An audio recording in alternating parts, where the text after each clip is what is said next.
चौधरी और अपने channel Anita Chaudhary live news के जरिए एक बार फिर आपके साथ जुड़ी हूं और आज बात करेंगे सुशांत सिंह राजपूत की। सुशांत सिंह राजपूत मामले में आए दिन नए खुलासे हो रहे हैं, नई परतें खुल रही हैं और जिस तरह से परत दर परत खुलती जा रही है, एक बात साफ होता नजर आ रहा है कि सुशांत सिंह राजपूत की मौत कोई नॉर्मल मौत नहीं थी। यकीनन ये एक साजिश थी और ये आत्महत्या नहीं बल्कि किसी न किसी साजिश के तहत ये हत्या थी। कई परतें सामने आई हैं, पूछताछ सीबीआई जांच के दौरान कई चीज़ें खुलकर सामने आई, ईडी के हाथों कई सबूत लगे हैं और इसमें अब एक नारकोटिक्स एंगल यानी कि ड्रग्स एंगल भी जुड़ गया है। तो ज़्यादा वक्त न जाया करते हुए हम सीधे मुद्दे पे आते हैं।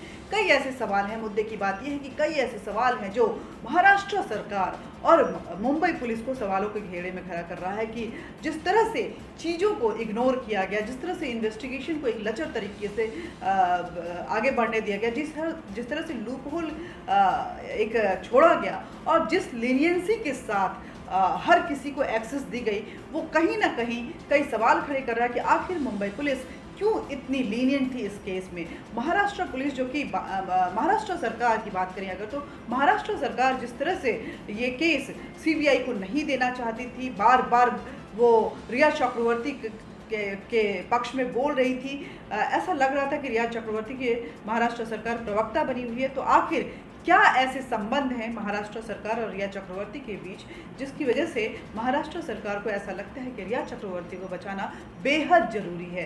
कौन से ऐसे तार हैं जो महाराष्ट्र सरकार के रिया चक्रवर्ती के साथ जुड़े हुए हैं? यही नहीं, संदीप सिंह, जिसको कि सुशांत की फैमिली में से कोई नहीं जानता है, संदीप सिंह का कहना था कि सुशांत मेरा जिगरी दोस्त है और उससे उसके जो रिश्ते हैं काफ़ी करीबी रहे हैं, इसीलिए वो सबसे पहले पहुंचा। लेकिन फैमिली का कहना है कि वो किसी संदीप सिंह को नहीं जानता है। संदीप सिंह के अपने ही खुद स्टेटमेंट कई बार जो है वो बदलते हुए नज़र आए हैं, वो कंफ्यूज स्टेट में नज़र आ रहा है और संदीप सिंह के कॉल, चैट्स और जब उसके फ़ोन्स और लैपटॉप्स को खंगाला गया तो कई राज सामने आए हैं, कई सवाल खड़े हो रहे हैं। उनमें से एक सवाल ये है कि संदीप सिंह जिस दिन सुशांत सिंह राजपूत की मौत हुई, यानी कि 14 तारीख को जब सुशांत सिंह राजपूत की मौत हुई, उसके 2 दिन बाद तकरीबन 4 बार वो एम्बुलेंस ड्राइवर को कॉल किया। आखिर क्या ऐसी पड़ी थी संदीप सिंह को कि जो वो बार बार एम्बुलेंस ड्राइवर से बात कर रहा था? एम्बुलेंस के ड्राइवर से संदीप सिंह के क्या कनेक्शन थे, क्या जानना चाहता था, क्या क्या बातें हो रही थी, ये सीबीआई को जानना है। दूसरी बात, संदीप सिंह लगातार जो इन्वेस्टिगेटिंग ऑफिसर इस मामले के थे, 2 ऑफिसर्स के साथ वो लगातार टच में था। कॉल डिटेल्स ये पता चला है कि उनसे लगातार बात कर रहा था। संदीप सिंह ये खुद बोल चुका है कि उससे कोई पूछताछ नहीं, कोई रिटन स्टेटमेंट संदीप सिंह जो कि मौका वारदात पे मौजूद था, सबसे हर वक्त सुशांत सिंह के अंतिम यात्रा के समय से मौत से लेकर के अंतिम यात्रा तक वो हर वक्त साथ रहा, उसके स्टेटमेंट आखिर क्यों नहीं रिटन रूप में लिए गए?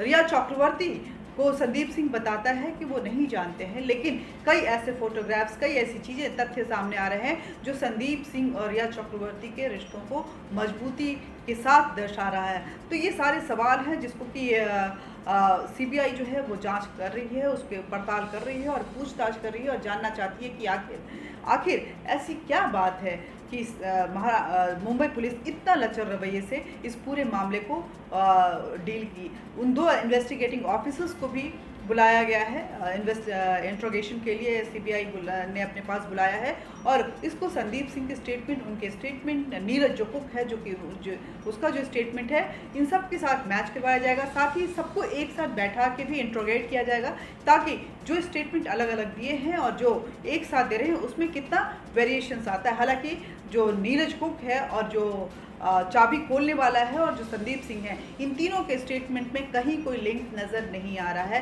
हर किसी के अपने अलग अलग बयान हैं और इन सब के बीच में रिया चक्रवर्ती का फ़ोन और लैपटॉप जब डाटा कलेक्शन के लिए जब उनको भेजा गया तो उसमें से कई ऐसे राज सामने आए हैं।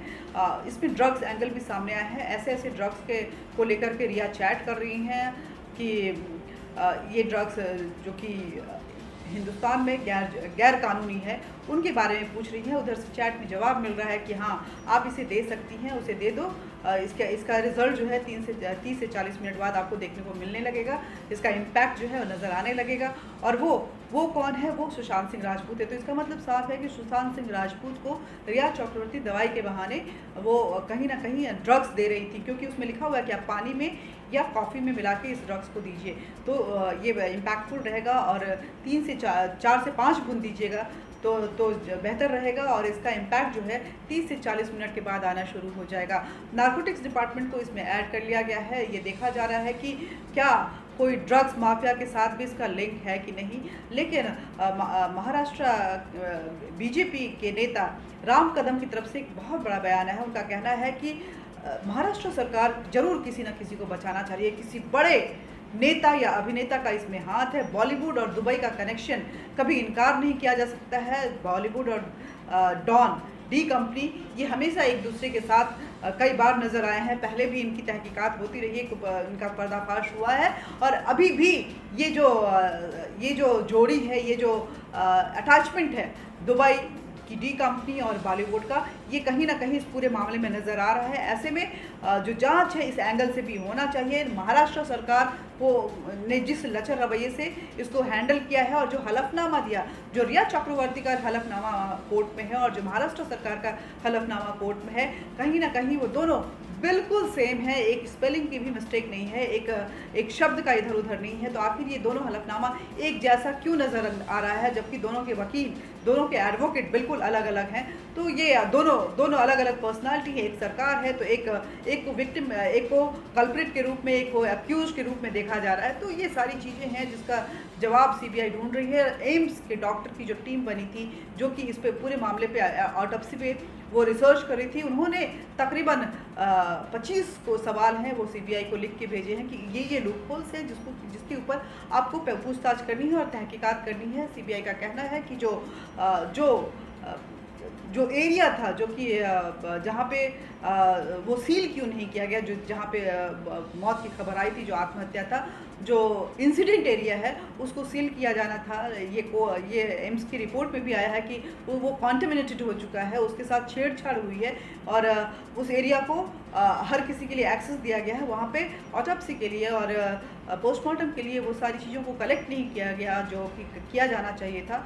और ऐसे में जो महाराष्ट्र पुलिस है, अब देखते हैं कि इस महाराष्ट्र सरकार के साथ मिलकर जो मुंबई पुलिस जो खेल रही थी, उसमें सीबीआई आखिर और किन किन से पूछताछ करती है। हालांकि जो महाराष्ट्र सरकार है वो बार बार अपने बचाव में ये कह रही है कि महाराष्ट्र पुलिस, मुंबई पुलिस और महाराष्ट्र सरकार सुशांत सिंह राजपूत को हर हाल में इंसाफ दिलवाना चाहती है। इसी के तहत वो काम कर रही थी। लेकिन जितने लूपहोल्स नज़र आ रहे हैं और जो इमीडिएटली जिस तरह से मुंबई पुलिस ने इस पूरे मामले को आत्महत्या करार दिया, वो कुछ और ही दास्ता बयां कर रहा है। आगे आगे क्या कुछ खुल कर आता है, नारकोटिक्स में किस किस तरह से जब ये जांच आगे बढ़ता है तो और किन किन के हाथ सामने आते हैं, किन किन के नाम जो हैं वो उजागर होते हैं, ये देखना होगा। मुंबई पुलिस में और कौन कौन से ऐसे लोग हैं जो संदिग्धों के साथ जुड़े हुए थे, ये भी तथ्य सामने आना बाकी है। ईडी जो कि पूरे मनी लॉन्ड्रिंग को लेकर के तहकीकात कर रही है, वो किन किन चीज़ों के साथ एक साथ सामने आती है, ये भी देखना होगा। सारी चीज़ें असेंबल होके उसके बाद किस तरह से वो पूरा तथ्य जो है जोड़ा जाएगा, ये बहुत दिलचस्प रहेगा। क्योंकि बॉडी को जो है डिकम्पोज कर दिया गया है, जो इंसिडेंट एरिया है वो कंटामिनेटेड हो चुका है। महाराष्ट्र पुलिस सरकार की बात करें तो वो कॉपरेशन के लिए तैयार नहीं है। मुंबई पुलिस ने सारी जो सबूत हैं उनको डिस्ट्रॉय करने में भरसक अपनी कोशिश की है। रिया चक्रवर्ती के पीछे, बचाने के पीछे कई लोग लगे हुए हैं। ऐसे में सीबीआई कितनी सक्सेसफुल होती है और किस रिजल्ट तक पहुंच पाती है, ये भी दिलचस्प रहेगा। तो हम इस खबर के साथ आपके साथ जुड़े रहेंगे। क्या होता है सुशांत सिंह राजपूत के मामले में, क्या क्या डेवलपमेंट होता है, ये अपडेट आप तक पहुंचाते रहेंगे। लेकिन इस अपडेट को जानते रहने के लिए ज़रूरी है कि आप हमारे साथ जुड़े रहें और इसके लिए ज़रूरी है कि आप हमारे चैनल को सब्सक्राइब करें, साथ ही बेल बटन दबाएं ताकि जब भी कोई वीडियो डालूं तो आप तक नोटिफिकेशन जरूर पहुंचे, और लाइक बटन जरूर दबाएं क्योंकि एक एनर्जी बूस्टर होता है। और अपने विचार जरूर साझा करें, अपने सुझाव दें, अपने विचार साझा करें ताकि आपकी उम्मीदों पर हम खरे उतरें। तो आज के लिए बस इतना ही। नमस्ते, शुक्रिया, थैंक यू।